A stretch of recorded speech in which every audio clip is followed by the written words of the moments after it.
زندہ. دل زندہ تو ہاتھ زندہ، دل زندہ تو پیر زندہ، دل زندہ تو آنکھیں زندہ. سب سے پہلے جو زندگی تعلق رکھتی ہے وہ دل سے، اور سب سے آخر میں جس سے زندگی لی جاتی ہے وہ دل سے. اس کا مطلب یہ ہوا کہ ہماری حیات اور ہماری موت کا دار و مدار دل کی زندگی اور موت پر ہے. قیامت کے دن کچھ کام نہیں آئے گا، نہ مال نہ اولاد. قیامت کا سرمایہ ہی کچھ اور ہے، قیامت کا کیپٹل ہی کچھ اور ہے، قیامت میں فائدہ دینے والی چیز ہی کچھ اور ہے. ہاں وہ اولاد ضرور کام آئے گی جس نے تمہارے لیے کار خیر کا انتظام کیا ہو. وہ اولاد ضرور کام آئے گی جو خلف صالح ہو، جو باقیات و صالحات کے زمرے میں آ جائے. ہاں وہ مال کام آئے گا جو مال تم نے اس دنیا سے آخرت کے لیے بھیجا ہو. لا ينفع مال ولا بنون الا من اتى الله بقلب سلیم. وہی شخص فائدے میں رہے گا جو اللہ کی بارگاہ میں قلب سلیم کے ساتھ حاضر ہو جائے. دیکھیے گا قرآن مجید میں آپ تلاوت کرتے ہیں تو ذرا غور کیجئے گا کہ قرآن نے کس کس کو خطاب کیا ہے. ہمارے اعضاء و جوارح میں بھی مرکزی رول کس کا ہے. قرآن میں کہیں پر بھی قرآن نے ہمارے ہاتھوں کو خطاب نہیں کیا، ہمارے پیروں کو خطاب نہیں کیا ایسے چلو، ہماری آنکھوں کو خطاب نہیں کیا ایسے دیکھو، ہمارے کانوں سے نہیں کہا کہ ایسے سنو، بلکہ قرآنی خطاب ہے دل سے. اس لیے کہ انسان کی ہر حرکت کا دار و مدار دل پر ہے. اس لیے عربی میں دل کو کیا کہتے ہیں معلوم ہے؟ قلب. قلب کا مطلب کیا؟ قلب، قلبا یقلبو. قلب کا مطلب ہے بدلنا، اسی سے انقلاب ہے. عربی میں دل کو قلب اس لیے کہتے ہیں کہ اس دل میں بدلنے کی صلاحیت ہے. ہاتھوں میں بدلنے کی صلاحیت نہیں ہے، پیروں میں بدلنے کی صلاحیت نہیں ہے، آنکھوں میں بدلنے کی صلاحیت نہیں ہے، اعضاء و جوارح میں بدلنے کی صلاحیت نہیں ہے. اگر کسی میں بدلنے کی صلاحیت ہے وہ تو انسانی دل ہے. دل بدلے تو ہاتھ بدلیں.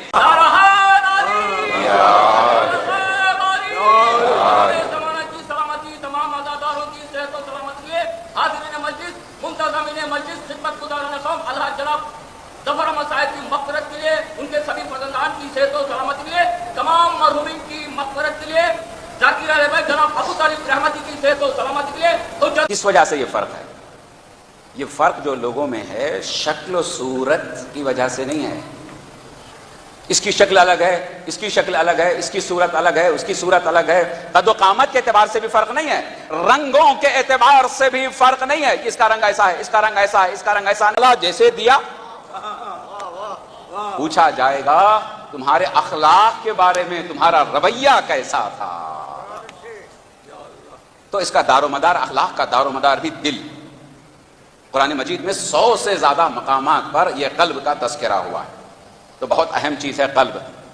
یہ انسان جو زندہ اور مردہ ہیں یہ دل کے اعتبار سے، دل کے اعتبار سے. بہت سارے لوگ وہ ہیں جو بظاہر زندہ لگتے ہیں، لگتے زندہ ہیں، چلتے پھرتے ہیں. فرماتے ہیں ہم میت الاحیاء، یہ وہ لوگ ہیں جو چلتے پھرتے مردے. مردے صرف وہ نہیں جو قبرستان میں آرام کر رہے ہیں. قبرستان کے مردے بڑے آرام سے ہیں، لیکن جو شہروں کے جو مردے ہیں وہ خطرناک ہیں.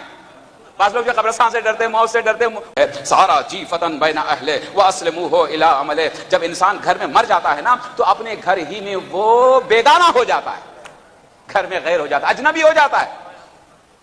موت انسان کو اپنے ہی گھر میں اجنبی بنا دیتی ہے. کتنے لوگ ایسے ہیں جو ایک رات ایک کمرے میں مردے کے ساتھ گزارے. حالانکہ یقین کے ساتھ آپ دیکھیں گے یہ مردہ نقصان نہیں پہنچاتا، یہ زندہ مردے ہیں وہ تمہارے لیے خطرہ بن سکتے ہیں. زندوں کے ساتھ سونے سے ڈرنا ہے، پتہ نہیں کیا کر دے، گلا دبا دے، شوٹ کر دے، مار دے. کوئی زبان سے مارتا ہے، کوئی تلوار سے مارتا ہے. زبان کی مار بھی بڑی خطرناک مار ہے، زبان کی مار بڑی خطرناک مار ہے. اس لیے احادیث میں بھی کہا گیا کہ یہ تیروں کا، تلواروں کا زخم جو ہے خشک ہو جاتا ہے، زبان کا زخم کبھی خشک نہیں ہوتا. ان کے لیے مولا امیر نے بہت خوبصورت تعبیر، ہم میت الاحیاء، یہ شہروں کے مردے، انہیں چلتی پھرتی لاشیں، یہ خطرناک ہیں. یہ کون ہے؟ فالصورت صورت انسان والقلب قلب حیوان. شکل و صورت میں تو انسان دکھائی دیتے ہیں لیکن دل کے اعتبار سے حیوان ہے، دل کے اعتبار سے حیوان. اللہ اکبر. اتنا انسان جب گرتا ہے تو اتنا گر جاتا ہے، اتنا گر جاتا ہے تو وہ پھر وہ حیوان کے زمرے میں بھی نہیں رہتا. انسان تو انسان حیوان کے زمرے میں بھی نہیں رہتا. اور جو کربلا میں حسین اور آل حسین اور اصحاب حسین کے مقابل میں آنے والے، کیا وہ انسان نہیں؟ کیا وہ حیوان؟ وہ اتنے گرے ہوئے تھے کہ انہیں حیوان بھی کہنا حیوان کی توہین ہو. واہ واہ واہ واہ واہ، سبحان اللہ. کون قیامت میں فائدہ مند رہے گا؟ جو اللہ کی بارگاہ میں حاضر ہو قلب سلیم لے کر، صحیح و سالم دل. ٹھیک ہے، یہ اللہ سبحانہ وتعالیٰ نے یہ جو دل ہمیں عطا کیا ہے، طیب و طاہر پاک دل دیا. آپ نے دیکھا کہ جو بچہ کسی بھی گھر میں پیدا ہوتا ہے وہ پاک ہوتا ہے کہ نہیں ہوتا؟ وہ پاک ہوتا ہے نہیں ہوتا ہے؟ معصوم ہم بچوں کو کہتے ہیں. کیوں؟ اس سے کوئی گناہ نہیں ہوتا. ٹھیک ہے، معصوم ہے، اس کی گواہی بھی کورٹ میں قبول کی جاتی ہے. اس لیے کہ جھوٹ بولنا بچہ جانتا نہیں ہے، ماں باپ اسے سکھاتے ہیں، ماحول اسے سکھاتا ہے، تربیت اسے چھوٹا بناتی ہے. لیکن اللہ کسی بھی انسان کو اس دنیا میں بھیج رہا ہے تو پاک و پاکیزہ. بس اللہ ہم سے یہ چاہتا ہے کہ جیسے میں نے بھیجا ویسے میری بارگاہ میں آؤ. بھیجا تھا طیب و طاہر پاک، اور جب ہم جا رہے ہیں خدا کی بارگاہ میں تو گناہوں کا بوجھ لے کر آئے بھی پاک جائیں بھی پاک. یہ ہر کوئی دعویٰ نہیں کر سکتا سوائے ذات علی ابن ابی طالب کے، کہ جس نے کہا اے میرے اللہ تو نے طیب و طاہر زندگی اپنے گھر سے عطا کی تھی، تیرے ہی گھر سے عصمت کے ساتھ وہی امانت کے ساتھ زندگی تیری بارگاہ میں لوٹا رہا ہوں. یہ دل مرکزی کردار. دیکھیے گا، یہ جو لوگ برے ہوتے ہیں نا، ایک دم سے برے نہیں ہوتے. کوئی جو برا ہوتا ہے، آپ سمجھے یزید، ایک دم سے کوئی یزید نہیں بن جاتا. دھیرے دھیرے دھیرے مسلسل جب برائیاں کرتا ہے تو وہ یزید بن جاتا ہے، ایک دم سے نہیں. اب جیسے آپ میڈیکل میں دیکھیں گے، اس بات پر ریسرچ ہو چکی ہے کہ جسے ہارٹ اٹیک ہوتا ہے نا، ایک دم سے ہارٹ اٹیک نہیں ہوتا. دھیرے دھیرے دھیرے جو ہے وہ بلاکیج ہوتا ہے، کولیسٹرول کی وجہ سے بلاکیج ہوتا ہے. دھیرے دھیرے دھیرے اس کو کہتے ہیں آج کل کی اصطلاح میں کمپاؤنڈ ایفیکٹ. کمپاؤنڈ ایفیکٹ یعنی جب مسلسل کئی چیزیں ایک ساتھ جمع ہو جاتی ہیں تب نتیجے کی شکل میں ظاہر ہوتا ہے.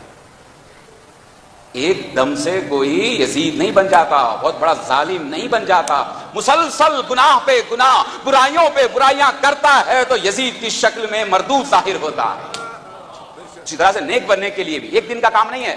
نیک بننا بھی ایک دن کا کام نہیں ہے. ہم سمجھتے ہیں جمعہ کی نماز پڑھ لیں گے تو مومن ہو جائیں گے، ایک دن نماز پڑھ لیں گے تو مومن ہو جائیں گے، ایک مجلس میں آئیں گے تو مومن ہو جائیں گے، ایک مرتبہ خمس نکال دیں گے. نہیں، یہ ایک دن، ایک ہفتہ اور ایک مہینے کا کام نہیں، مسلسل. اگر کسی ڈاکٹر نے آپ کو کوئی دوائی دی ہے 3 مہینے کے لیے تو آپ جو ہے ہفتے میں ایک بار یوز استعمال کریں گے، 2 ہفتے میں استعمال کریں گے، 1 مہینے میں جب دل چاہا استعمال کیا، جب دل نہیں چاہا استعمال نہیں کیا. کوئی دوائی اثر نہیں کرتی، کوئی دوائی اثر نہیں کرتی. جب یہ جسمانی دوائی اگر مسلسل نہ ہو، ڈاکٹر کے بتائے ہوئے نسخے کے مطابق نہ ہو، تو جب یہ اثر نہیں کرتی تو یہ نمازیں ہماری کبھی کبھی کی کیا اثر کریں گی؟ مسلسل مسلسل. تو کیا چیز قیامت میں ہمارے لیے کام آئے گی؟ قلب سلیم. قلب سلیم کا مطلب کیا؟ چھٹے امام جعفر صادق علیہ السلام فرماتے قلب سلیم، صحیح و سالم دل. دل کی بھی کیفیتیں الگ الگ ہیں. ایک ہے قلب سلیم اور اس کے مقابل میں ہے قلب مریض، بیمار دل. بیمار دل، یہ میں جسمانی دل کی بات نہیں کر رہا، یہ بھی بہت اہم ہے. جسمانی دل بھی، یہ فزیکل ہارٹ بھی بہت اہم ہے، اور پورے جسم کا نظام بھی اسی ہارٹ کے ذریعے سے چلتا ہے. اسی لیے یہ بہت مرکزی کردار ادا کرتا ہے دل. ہارٹ بہت مرکزی کردار، بہت اہم کردار اس کی زندگی پر، پورے جسم کی زندگی کا دار و مدار. اسی لیے روایات میں امام کو دل سے تعبیر کیا گیا ہے، امام کو دل سے مثال دی گئی ہے. جس طرح سے ایک جسم انسانی دل کے بغیر باقی اور زندہ رہ نہیں سکتا، امام کے بغیر بھی یہ کائنات باقی اور زندہ رہ نہیں سکتی. امام قلب عالم امکان کو کہتے ہیں. جس طرح سے ایک لمحہ دل حرکت نہ کرے، دل میں زندگی نہ ہو چکا ہے. جہاں پریشانیاں چاروں طرف سے گھیر لے اسے نیند نہیں آتی ہے. اس دل کو کیا کہتے ہیں؟ قلب مضطر. پریشانیاں بہت خطرناک چیزیں ہیں، پریشانیاں بڑی خطرناک ہیں. اگر ایمان مضبوط نہ ہو پریشانی پیدا کرتی ہے، پیاس پریشانی پیدا کرتی ہے، غربت پریشانی پیدا کرتی ہے، بیماری پریشانی پیدا کرتی ہے، اور موت پریشانی پیدا کرتی ہے. راہ خدا میں موت نہ ہو تو موت بھی پریشانی کا سبب بن جاتی ہے. کربلا میں آپ دیکھیں ساری پریشانیوں کے اسباب فراہم ہیں.